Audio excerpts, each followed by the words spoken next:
Welcome back, listeners, to a new episode of the New Standard. And as always, I have my partner in crime to my left. What's up, Big Neal?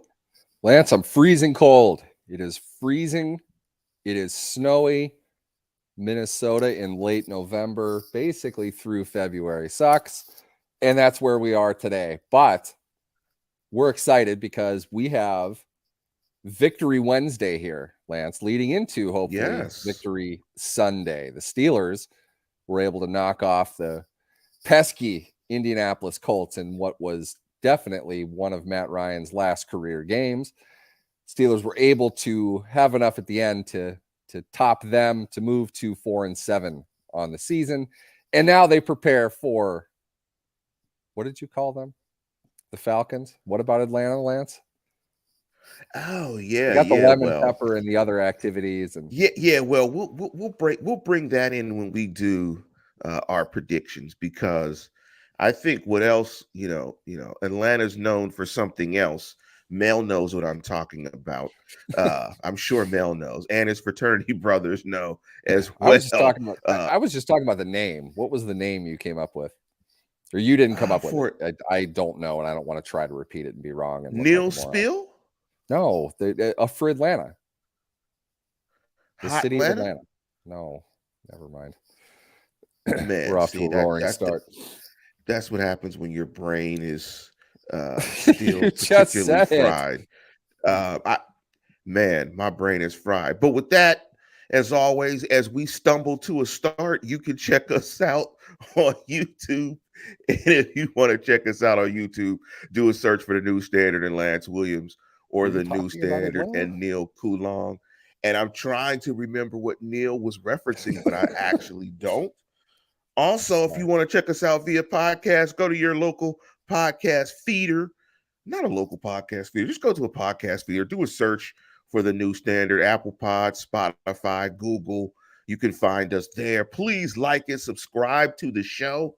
On Victory Wednesday, I want everybody that's listening to the show to definitely subscribe to the show. I think everybody that's in there now is subscribed. Big up to Reginald, big up to Big Mel and the Brothers of Omega Psi Phi.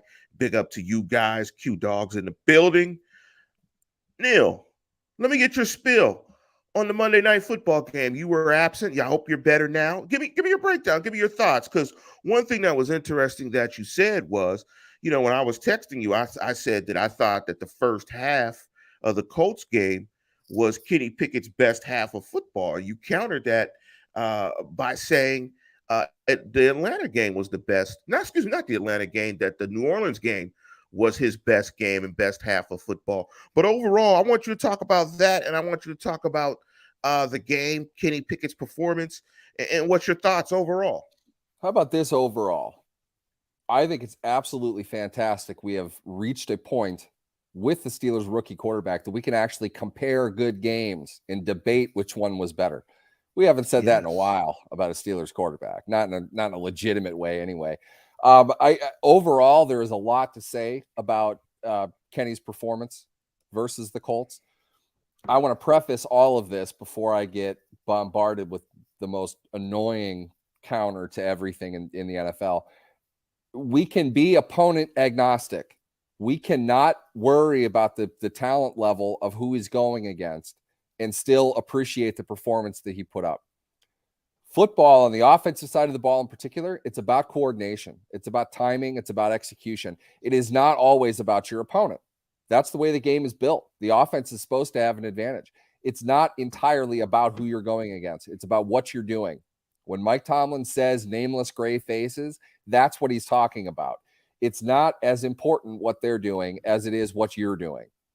Kenny Pickett did a lot of really good things in that game. A couple things that I'm betting he's kicking himself that he really wishes he had those chances back, and he would have had a stellar game if he got those back. The miss to Pickens in the end zone, I think, is probably high on the list. There were a couple in the first half I think he missed on just a little bit, which is why I would have put the New Orleans first half performance over this one. But both of them were excellent. And in many ways, I can buy the argument that this was his best overall game. More than anything, though, Lance, I think this is the conversation that needs to take place. Look at where he was when he started against Buffalo. And once again, yes, quality opponent. I'm not evaluating that. I'm just saying the way he carried himself, the way the production that he was able to generate, which was none back then compared to now, we are seeing consistently good performances from him. And we should be very excited about that. It's not, we're not putting him on an elite level. This is not about ranking him. We don't need to do that. Okay. Let's grade him against himself. Let's look at where he is going in a non-results manner. Okay. Don't give me stats. Just look at things like Mason Cole saying after the game that Pickett's the one that called the run on the goal line that Snell scored to seal the game. He's aware enough of the offense. He's garnering enough of his teammates' respect, and the coaches are listening to him. These are not things that were happening right away, not in a negative way. It's just he just started. You didn't know. He's growing into that. And for me, as somebody that was saying back when they were at their absolute worst, you can't say right now they're not going to look at a quarterback in the draft. What I've seen the last couple of weeks, I think I can fairly say, yeah, I think they can cross that off. I think they've got their guy. He's got a ways to go. There are a lot of things that need to change, but the foundation is there, and he's getting better each week. For me, and I think for diehard Steelers fans right now, Kenny Pickett is destination TV. You want to watch him now. It was really kind of hesitant, like, what's he going to do next? Back when he was throwing interceptions once every fourth drop back, something like that. He's not turning the ball over anymore. He's making good decisions with the football. He runs at the right times. He's not taking big hits. Protection isn't the greatest thing in the world, but he's making it work. There are still some errors. There are things that he needs to clean up. There are coordination issues as an offense that they need to fix. But overall, we should be very excited about the trajectory of Kenny Pickett right now. And with you saying that, I'm looking at his PFF grades. And of course, again, PFF is not the be all to end all, but it is a reference. And with PFF, they are reviewing the film and going through every single snap. So it's a good reference point. And when you look at his PFF grades over the last several games, starting in Tampa Bay, 49.5, 51.9 against Philadelphia, 55.9 against Cincinnati. Actually, let me sort this out this way. So let me start that again. Against the Jets, it was 66.9, 65.8 against Buffalo, dipped to 49.5 against Tampa Bay, then went back up to 65.6 against Miami. You see that up and down of a rookie. Went down again, 51.9 against Philly, but bounced back up against New Orleans, 67.1. Went down surprisingly against they have him rated at 55.9 against Cincinnati. I thought he played a little bit better than that. And then you get the jump to 88.5 against Indianapolis. And what you kind of see through those points, if you were to graph those out, it's just kind of the cycle that a rookie quarterback is on. Neal, I want to give some props and big up to my guy, Christian, longtime listener. I want to give some props to Benny,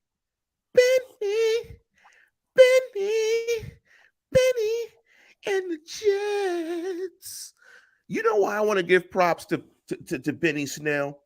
Because he was on Because the field and he gained yards. that, and because he was ready. He was ready to perform when his number was called. He performed in a professional manner. He performed like a professional football player that is prepared when it's time to rock. When his number is called, he gives you everything that he got, and he performed very well. You can see a lot of players in the league when their number is called, they're not ready. They don't get it done. And it's just great to see, that Benny Snell was ready. And that's what, coaches talk about, next man up, everybody being available. And that's what you expect, that level of professionalism. So I just want to give my props to Benny Snell. Benny, for being ready and getting out there and doing his thing. But let me ask you this, Neal. You talked about coordination of the offense, and we see that Kenny Pickett's arrow is definitely pointing up, even to the point where we quite possibly think that the question of do they have their quarterback moving forward has been answered by the Pittsburgh Steelers. Let me get your thoughts on that. Do you think that the question has been answered, or they feel like the question's been answered? And let me ask you this: assuming that Matt Canada is a guy they're not sure about as their OC. Has Kenny's play insulated him from being moved on from? Is Kenny's play enough to for Matt Canada to be the coordinator moving forward to develop Kenny Pickett in this first round player? So the first question is, do you think the staff thinks he's answered the question? And is Canada going to be safe because of the growing and maturation of Kenny Pickett? Oh, I'm going to be the most hated person in the world for this.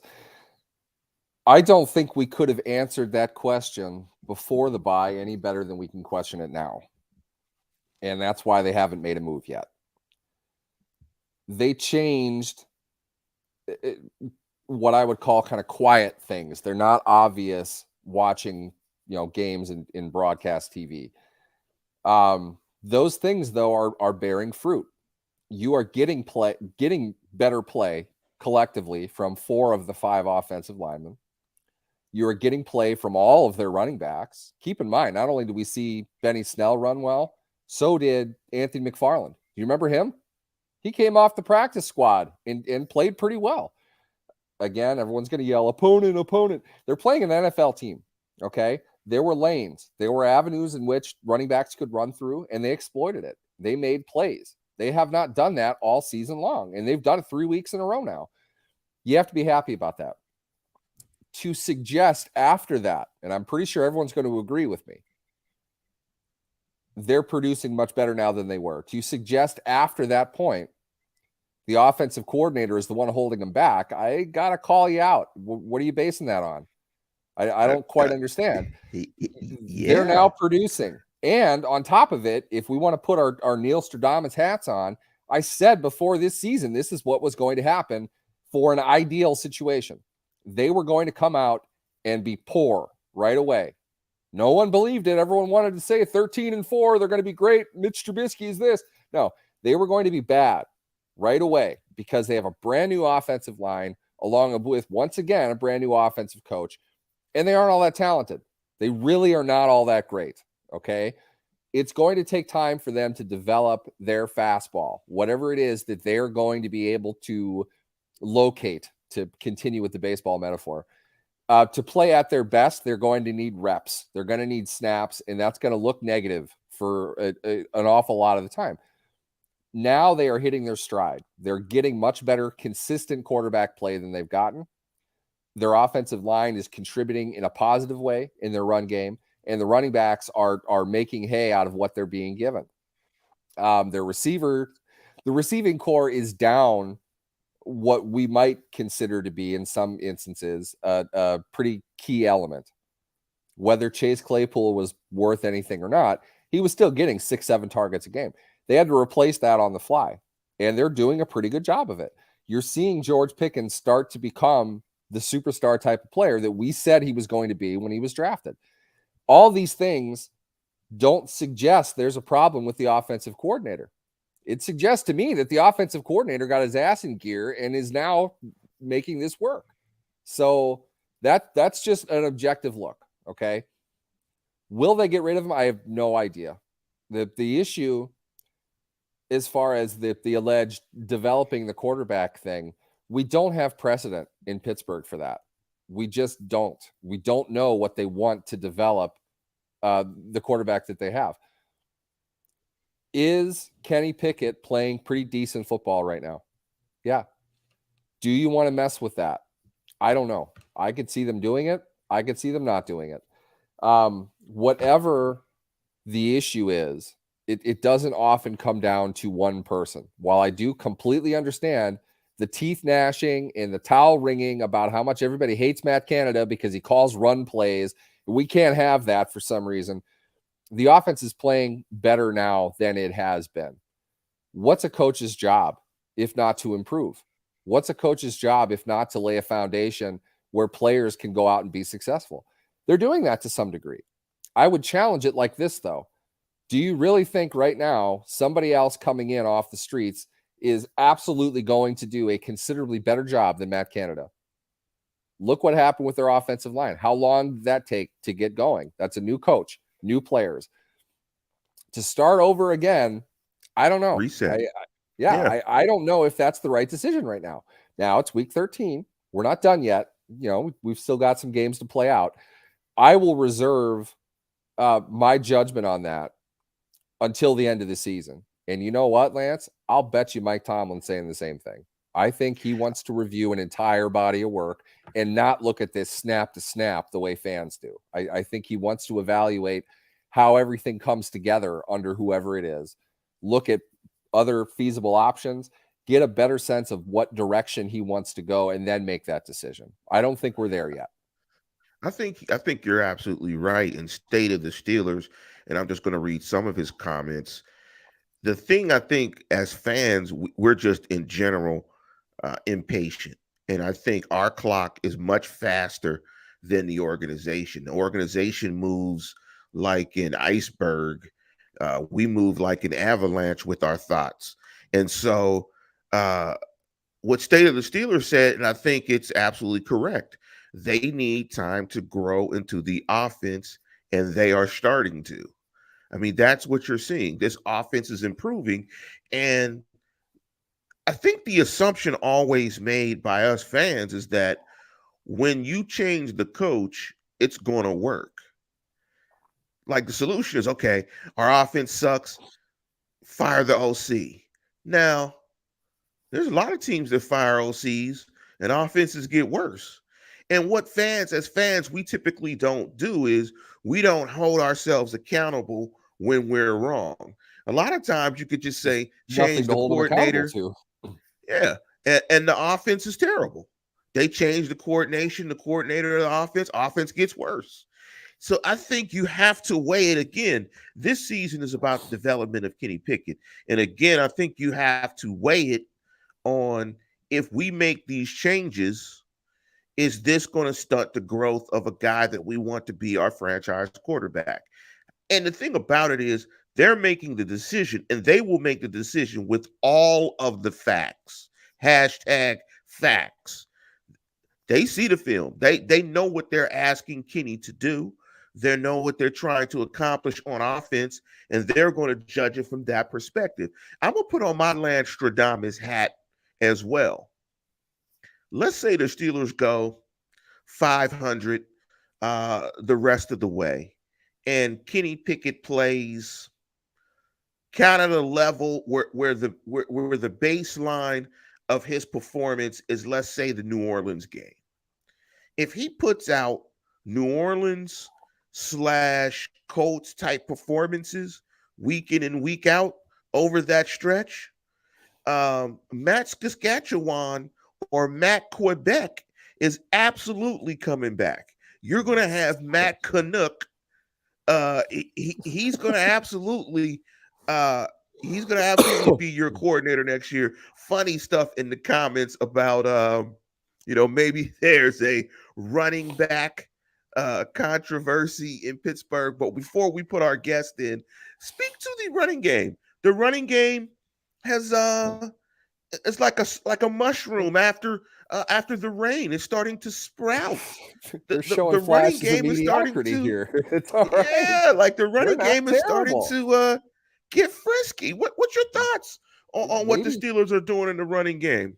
Maybe they diversified carries. I don't know. Maybe they got the black hole out of the way and they found some other guys that can, simply identify a hole and run through it. I'm not trying to bash Najee Harris because, to be honest, I'm going to give him a lot of the credit for the resurgence as well. He has played a much better game. He has become a much better running back in the last few weeks, whatever that was. And I have always said the injury has to be considered a part of the issue that they've had. Okay. He healed up from that over the bye week. He was healthy. He took it easy, whatever. There is a clear difference with him. He looks a lot better, but we've seen Jaylen Warren produce. And on Monday, we saw Benny Snell, of all people, produce. And we saw Anthony McFarland produce. The holes are there. Running backs are seeing them and running through them. Positive. Okay. We're not getting into draft status about Najee Harris, all that, whatever. The point is they are getting better play up front from their run game, and that is apparent in the results of these games. Not Cincinnati, obviously, but that's, you don't win them all. This came up as well. Just really quickly from the comments, the shuttle pass was to Derek Watt. It was not to Gentry. They do plenty of screens to Gentry, but the goal line one was to Watt, and that got blown up because the free rusher crashed right on the quarterback. Pickett had to drop back. That delayed the play. It got screwed up. That wasn't schematic as much as somehow something got missed, and they didn't get a chip on the guy that they probably needed to. They've run that play before. It's worked before. We're not crying about it all the time. As far as the overall running effort goes, I think it's been a key component to the fact that one thing I loved about Monday night's game, I think they started off the half. Somebody correct me if I'm wrong. They started off the half, I think, with two kind of clunker drives. Weren't good.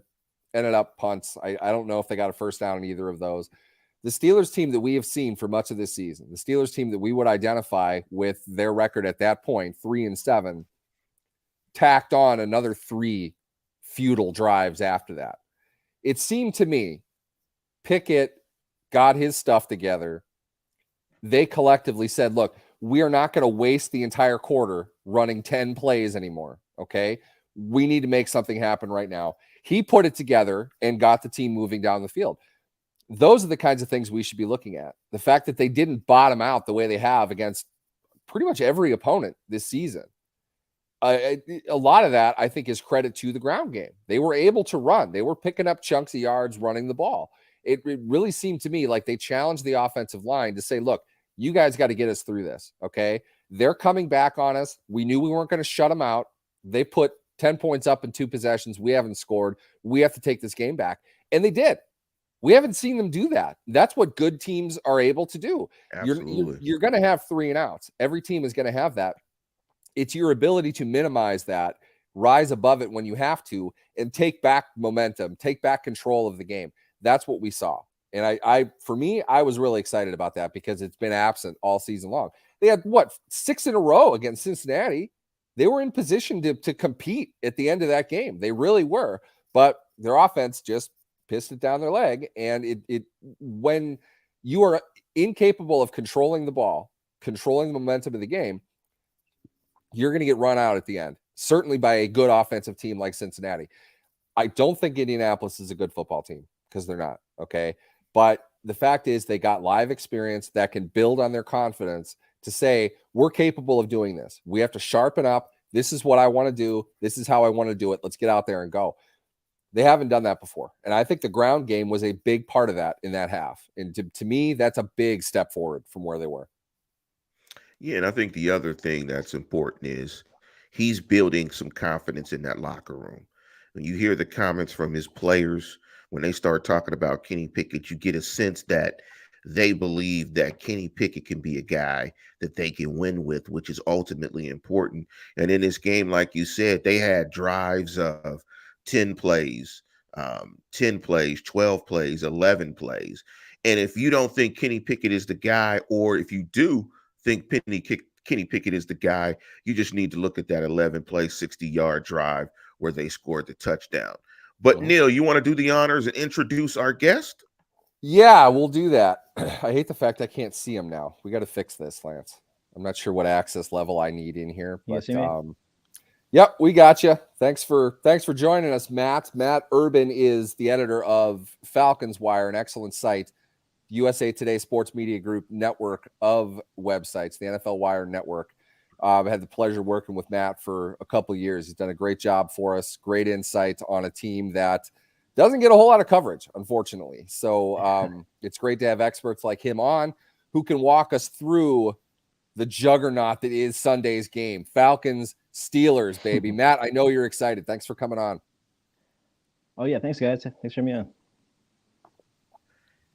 Let me jump into the first question. I mean, because a lot of people don't get to see Atlanta, what's the foundation of Atlanta's offense? If you haven't seen them, what do you think that foundation is, and what's the strength of that offense? Well, without a doubt, the foundation is the running game. The offensive line they've really done a good job revamping it in the past 2 years. And I think Arthur Smith's identity for sure is just a tough team that can run the ball, stop the run, and he's done that pretty good so far this year. I think they've run the ball significantly better than they had last year. So I got my dog in my lap here, guys. Sorry about that. Nice. But I would say this is the ground game for sure. Time. Hey, buddy, come here, Rocky. Hey, Rocky is that his name? Oh wow, he's a nice dog. Yeah. If I start talking, he gets obsessed. And That's awesome. Oh yeah, he's a pit bull bigger mixer. Whatever. So, all right, buddy, come on. That's expensive. Anyways, but sorry about that, guys. Anyways, eats $500 worth of food a month. Falcons are legitimately in contention for a division championship. How weird does that sound to you? Does it feel like that? Is that what you see when you watch the Falcons play? Honestly, no, at all. It's crazy. It's like every week it seems like, okay, they're definitely out of it now. Then Buccaneers just go and lose again or somehow, and they're just only a half game back. It's just so weird. I mean, this is not I wouldn't say a good football team. They're okay. There's the 7-10 last year.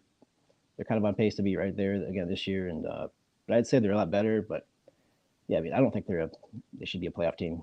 I mean, the way they've played so far this year, honestly. Well, as they say in the movie Riddick, you keep what you kill. So if they earn it, they earn it. And having lived in Atlanta before, I'm sure if they go to the playoffs, it'll be very exciting. Let me ask, in terms of their offensive line, one thing the Steelers are good at is getting pressure.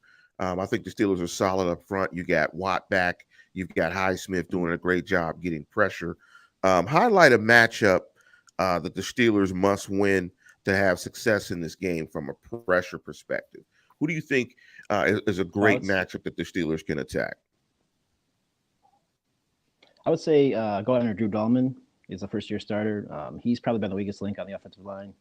Other than that, the left guard situation, they've been injured up. All year they've had Elijah Wilkinson, Colby Gossett, Jalen Mayfield's been on IR. Guard center, I would. That's definitely the weakest spot along the offensive line. Second year of Arthur Smith right now. Arthur Smith, one of, I think anyway, the best offensive minds in football. I think he's done a fantastic job. Yeah.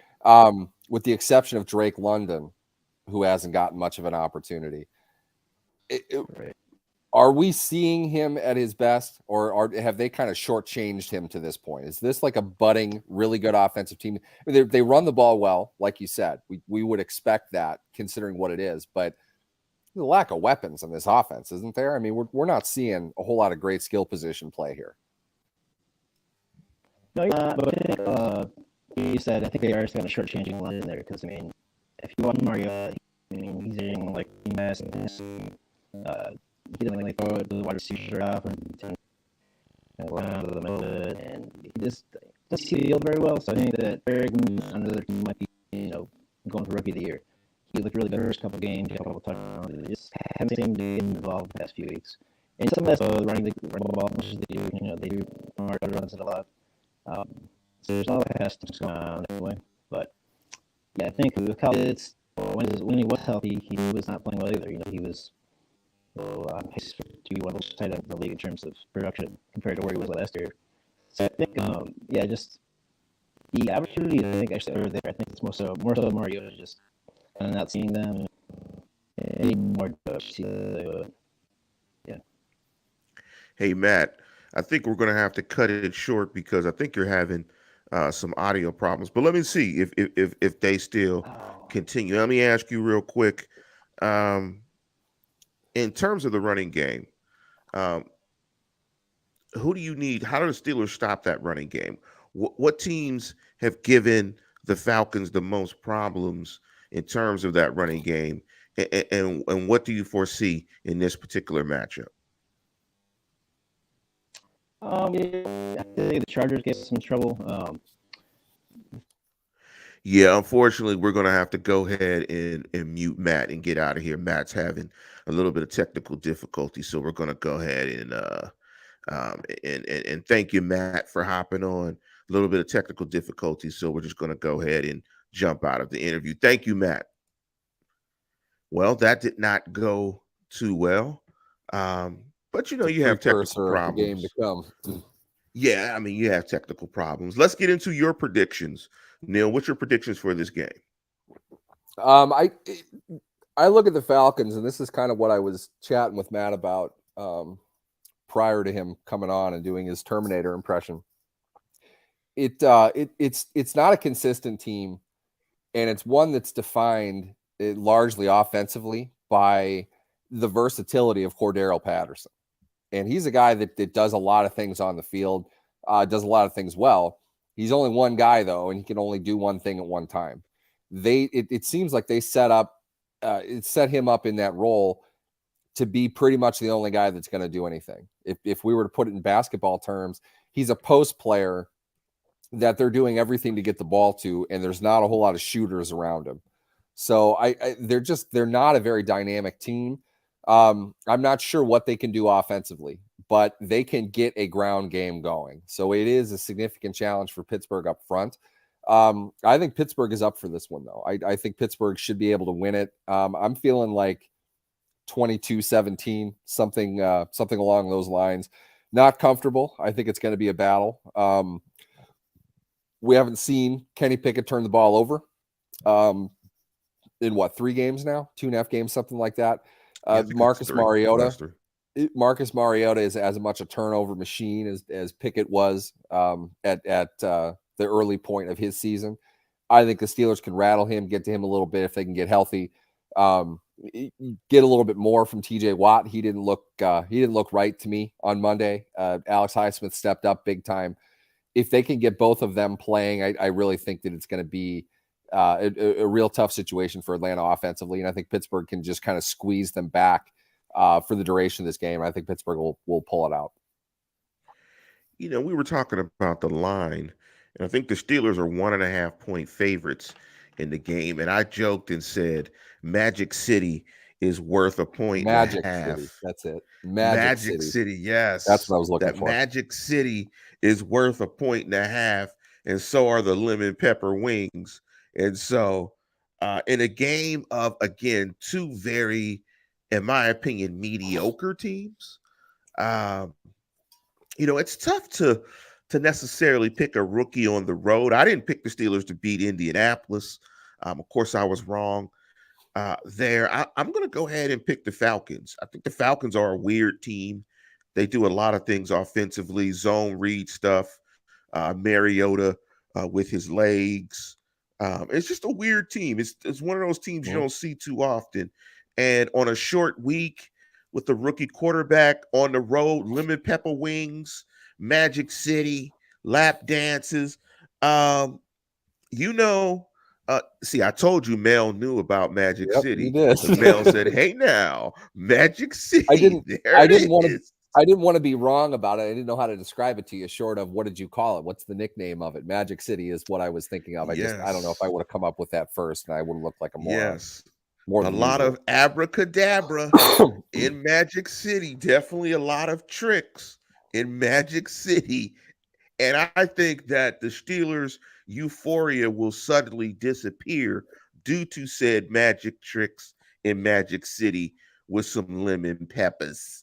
And so as Mel goes down the line, Club Nicky too, absolutely. I have been to Club Nicky and I participated in Freak Nicks as well. And so it's going to be interesting. I'm going to pick Atlanta in an ugly game. I'm going to pick Atlanta in a more high-scoring game. I still don't have too much confidence in this defense. Their secondary gives it up. And so I'm going to say 27-24 in a close game. I think no Chris Boswell finally bites them.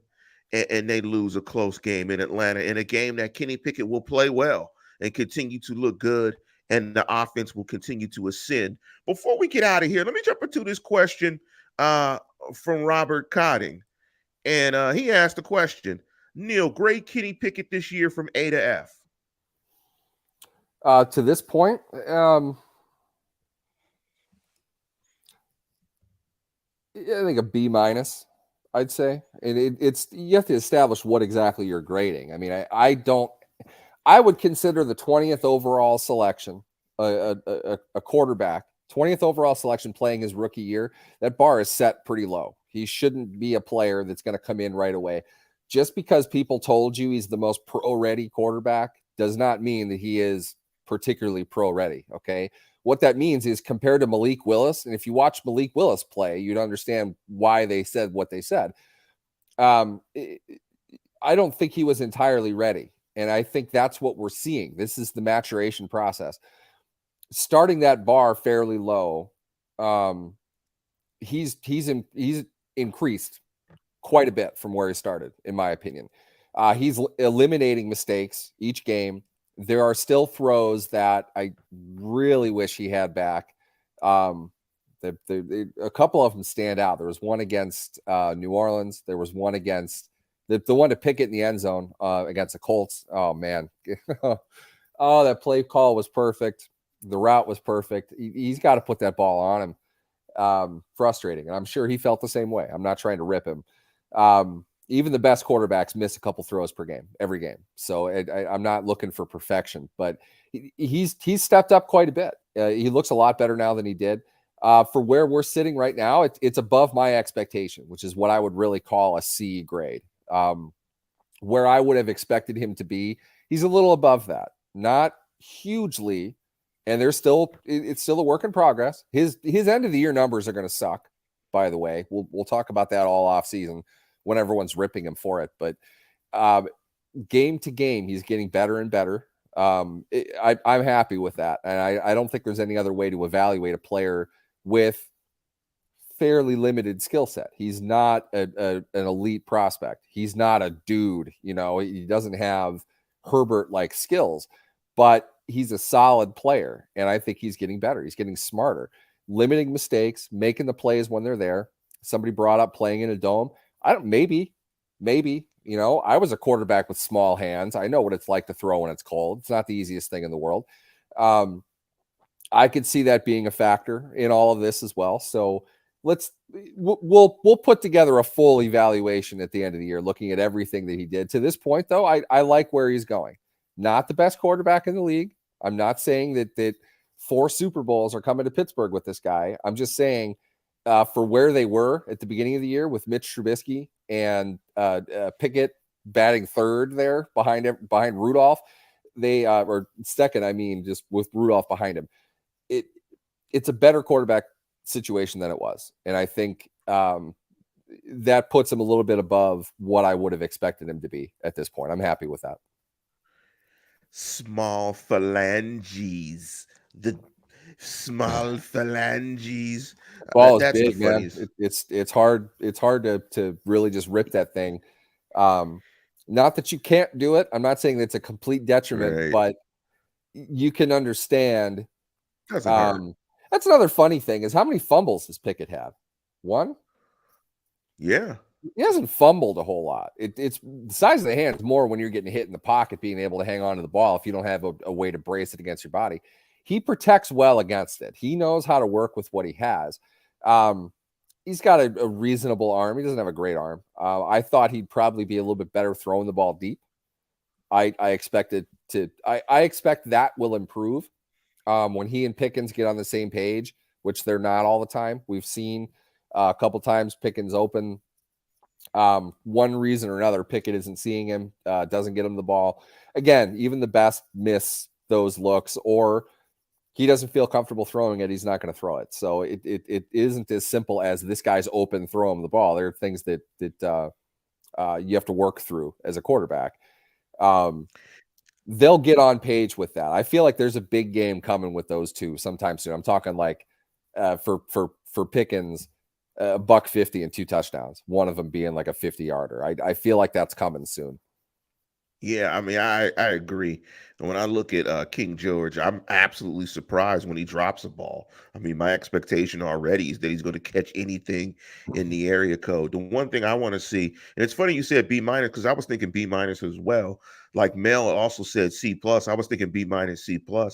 I probably got to a B- because going on the road in that 11-play drive to win that game after you go huge. 3 and out back to back, that's huge. That's really big. That That's championship metal. That's what yes, the that puts a elite smile on your quarterback. face for sure. That's what elite quarterbacks will do. And Pickett did that. And credit the ground game as well. Running was big on that drive. They got some good carries out of Benny Snell on that drive. You're happy with that. That's the type of stuff they were not doing and haven't been doing for a while. You have to be excited about that. I mean, the next thing I want to see is them trusting Kenny to attack teams between the numbers. I mean, that's what I want to see.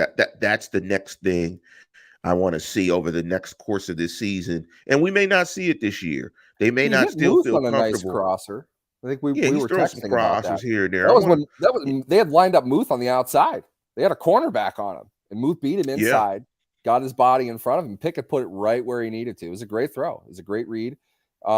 It's coming together. I think that the whole notion that Canada calls the same plays is just it's stupid. Okay, the most recent one, I think you guys probably saw this somewhere on social media.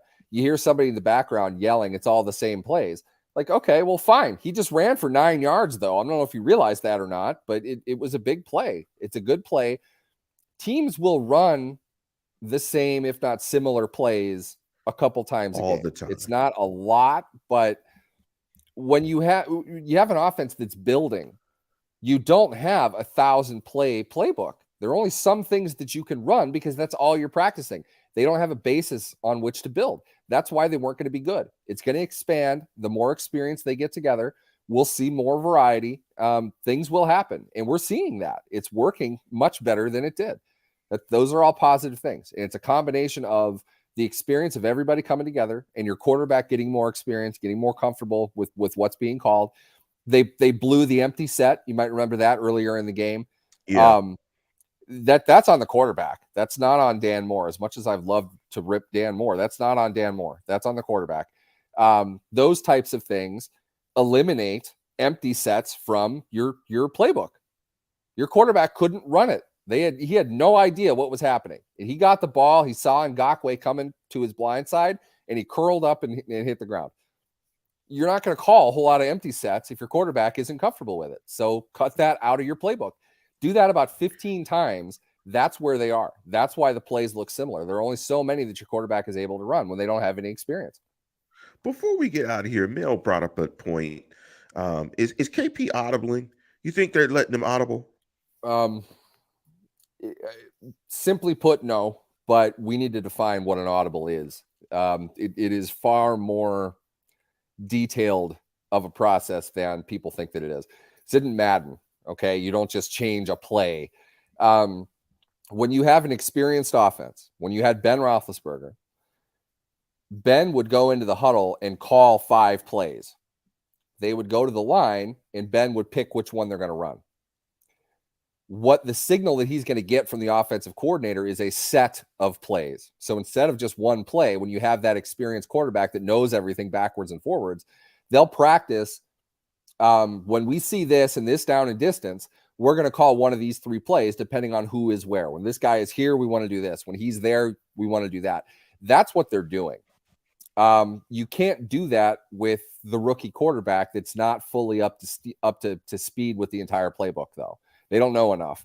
So if Pickett has one play right now, that's what they're going to run more or less at the line of scrimmage. That's what an audible is, though. Okay, an audible is changing out of something. A check is we're going to the line prepared to make a decision on what we're going to do, but we're not going to do that until we get set and we look at the way the defense is lined up. He's going to check because you have to. You know, if you see something, you have to be able to check it. You're just not able to change a whole lot because the quarterback has to know every component of the play. Not to harp on this forever, but look at the empty set play. If Pickett was aware that a situation like that could come up, in other words, there's going to be a free rusher. If Pickett was aware of that at the line of scrimmage, he would have done something about it when he got the ball, or he would have shifted protection to help out. Now, when you're empty and they're rushing 6 guys, look, logically, somebody's going to come free. It's not a schematic problem. It's just the quarterback needs to know whatever the play is, you throw behind the free rusher because that's realistically where the open receiver is going to be. Pickett, for whatever reason, didn't recognize that right away. He didn't see it. it's an experience thing. But when you check something at the line of scrimmage, that's different than an audible. Okay. Ben plays this game of semantics with the media all the time because he's going to come out and say, well, they never let me audible. You had 7 plays. There's nothing to audible. Were you going to pick the 8th play? You have plenty of options. They're not going to let you change it completely because that's the personnel that's out on the field. And Ben wouldn't even do that. They're not at that point with Pickett because, well, he's not Ben Roethlisberger. I don't need to be the one to tell you that. So are they letting him? No, probably not. But it's not something they need to do, I don't think, at this point. And they're not evolved enough to do that. Your offensive line is also new. Ben had for 3 straight years Villanueva, Foster, Pouncey, DeCastro, and either Gilbert or Filer, guys that knew the system backwards and forwards. That's not the offensive line here right now. 2 of them are free agents. They have only started 11 games here. They don't know enough collectively yet to do that. The receivers, Claypool's a moron, okay? I said that I don't know how many times. You're seeing the results, how good he is in Chicago, by the way. You couldn't do a whole lot with Claypool, who didn't know what to do anyway. He was a new slot receiver, very unfamiliar with the position. Johnson's a good player, but only so many things that he can do. You've got a second-year running back, and in this case, in this particular game, some guys that really haven't carried the ball all season. To put all of that on one player, to have all of that be on one player, it's too much. You can't bank on it. So they have to be simple, and that's going to look vanilla, and that's going to piss people off. But it's not a lack of insight from the offensive coordinator. It's protecting what you have out there. They don't have experience. And this is why I said at the beginning of the year, they're going to be bad because it's going to be pretty easy to game plan for them. But they have to build. They have to build to their strengths. They have to figure out what they're good at. They have to get more film. They have to get more reps, and they have to fail. You have to fail to learn how to do what they're going to be good at. You'll see them be better at the end of the year, but right away they're going to suck. And frankly, they did, and they're getting a little better now. We're seeing flashes of mediocrity out there. It's pretty fun. I'm enjoying it. And as State of the Steelers says before we get out of here, great points, Neal. I've had similar points hated on. It's nice to hear someone having a similar mindset. It's not to be a jerk, but it's because you're right. And people don't like that because they want to rip the offensive coordinator. It's not as simple as that. This is not a video game, okay? Everybody acts like they all have a finite amount of knowledge and the same amount of knowledge of any single play that you could ever draw up. And it's simple. They're robots. You push this button and they're going to go and do this. Doesn't work like that at all. It's extremely hard to get 11 people doing the right things at the right times when you're going up against hyper athletic, also well compensated opponents. They're there to break whatever it is you're trying to do. To get all of that coordinated is really hard. To give Matt Canada some credit, it's really hard. And I'm not saying that Matt Canada is the greatest offensive mind we've ever seen, because he's not. I just mean that it's not, he was asked to do a lot. Okay. There was a lot of failure that was going to come with this offense, and he was going to bear the brunt of it. And he is. And to many ways, yeah, I think it's justifiable, but it's not as simple. You don't have Ben Roethlisberger under center anymore. You have no idea the amount of sins that Ben made up for. It's just unbelievable, because Ben was a vastly underrated, intelligent quarterback. Ben knew his shit, okay? I get the whole he didn't work hard thing, and Emmanuel Sanders is ripping him because he went around Peyton, and Peyton works and blah, blah, blah. Ben knew the game. Ben didn't want to sit in film study for 18 hours a day. Ben knew what he was doing on the field. He knew how to call protections. He knew what was coming. He did a great job of that. It made up for a lot of things. Steelers don't have that. And you see how hard it is to play quarterback within this league, and coordinators have to get a guy that can play. Yeah, just based on it, before we get out of here, from what you said, I mean, if you're going to the line of scrimmage with 5 plays, I mean, that just tells you, it's like, okay, yep, we're going up there with 5 plays, man. Whatever you see, pick one of these 5. I mean, so you've got to have. But Ben can't audible. They never let me audible. Yeah, you got to have a smart guy to be able to do that. And in today's offense, you got answers built into plays. Anyway, exactly. if we call this play, exactly right, and you see this coverage okay, this is what we're going to adjust in this play. You're going to run this route. I mean, they got answers in the play. So you just go up there, you have a play, you got like 5 answers to whatever you see. And if you all identify it, you'll go with play number A, option C, and run that. And you just it'll keep happen flowing after the snap. It whatever it becomes. Yeah. When you work option routes, that's something we should get into at some point here, Lance. I know that you got to go, but option routes are a great example of that. McDaniels in New England, I haven't watched them now to see if they still do it or not, but they ran a massive amount of option routes. Option routes give Brady basically he didn't have a play. There wasn't a structure. They were going to do these things based on coverage. Everything depended on what the defense did. If they're on outside shade of you, he's going to cut in. Brady knows that by looking at it. You don't need a play for that. It's a simplified way. It's risky because you got to be 100% locked with the quarterback literally every time. But when you're able to do that, it's hard to defend somebody. And when you get good option route running wide receivers, they're going to be able to rip that up pretty good. Steelers can't do that. Not with Chase Claypool. Chase Claypool can't read a book. He's not dissecting what a defense is doing. So when you have the wrong personnel in it, by the way, Steelers are going to draft it. It wouldn't surprise me at all if Steelers draft a wide receiver this year, just for this very reason. You know who's really good at that kind of stuff? Deontay Johnson. That's why they paid him. They want it to work out. He knows how to read defense. He knows how to go against zone. He can get open against man. He's a very smart player. They've got to catch up to him a little bit. Now, I know that, yes, everyone's going to yell about him, doing the swinging gate thing, and I really wish he didn't do that either, but he's trying to make a play. He needs to take what's there and not be so antsy all the time. But he's a really smart player. He's a really good NFL wide receiver. They can get value out of him over 3-4 years. I wish they had him locked up, but yeah, exactly. Go ask Chicago right now. Worst possible situation for him. And Marcus J said it best, and that's a great way to close. Claypool got a book, but with no pages in it. But with that, he got a playbook. He just never opened it. That's why they traded him, because he hasn't improved. He's the same guy. And with that, man, we're going to go ahead and get out of here. Thank you, everybody, for your comments. And as always, please tune in, tell a friend, and subscribe. Go Steelers.